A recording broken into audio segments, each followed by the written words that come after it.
The name of the farm is Red All Green Partnership. What do we grow? We start with relationships, then we'll say food, then we'll say community.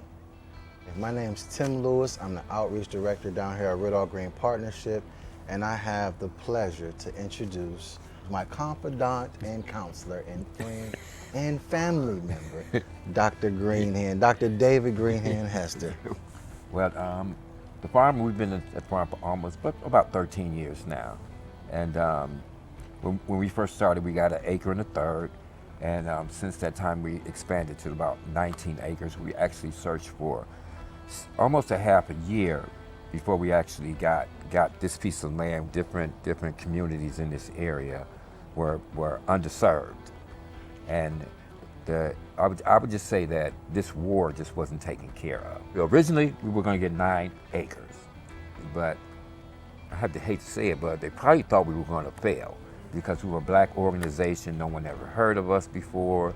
Everybody else is like, how are we going to make this happen? I never worried about it because I know what I've done. Our family has that rich history with just being a staple in the community.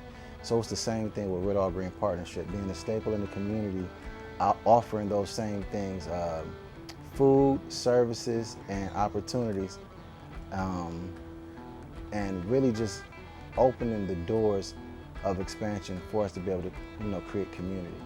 Ways that we care for the soil, the water, and the air, it's just pretty much creating an all-natural ecosystem, right? The care for the soil comes in with the ingredients that goes into it, what we call our black goals. Taking care of not organic soil, but original state, meaning as soon as we put in the vegetables and the fruits and the wood chips, we let everything decompose and go through an original state, being able to use the rain barrels to water crops, and only that, our aquaponic setups that we have inside. So the symbiotic relationship between the plants, the water, and the fish, and doing a zero waste situation.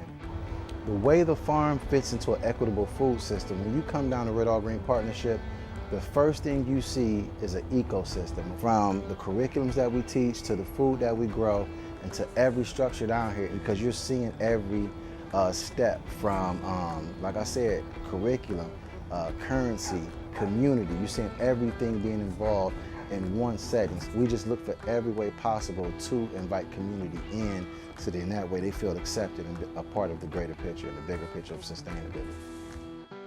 One of the biggest obstacles is working with family, because you still know the work has to get done.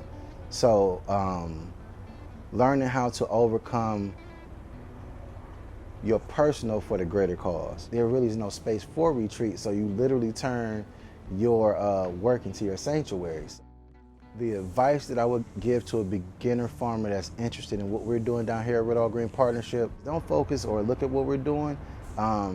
Get inspired, but figure out how you can take whatever we're doing to the next level within whatever you have to bring to the table. I think that's one of the biggest challenges for black farmers specifically, is how do you collaboratively work together so it doesn't look like that $5,000 or that $2,000 grant is enough to really, push past that cost. So we all have to come to an agreement, sit down at that table and present something that's going to take a $10 million effort to be able to scale, grow, and be in existence for the next at least 7 years.